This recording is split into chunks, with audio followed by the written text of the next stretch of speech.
Hello everybody and welcome.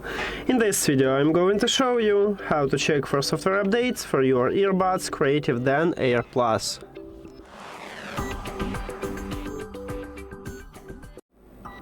You have to start by open Creative application.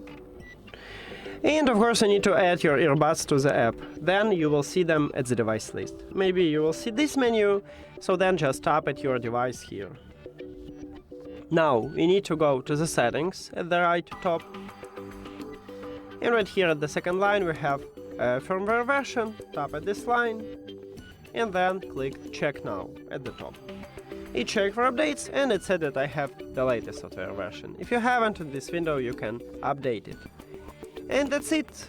Thank you for watching this video. If you found it helpful, please consider subscribing to the channel and leave the like on the video. See you later!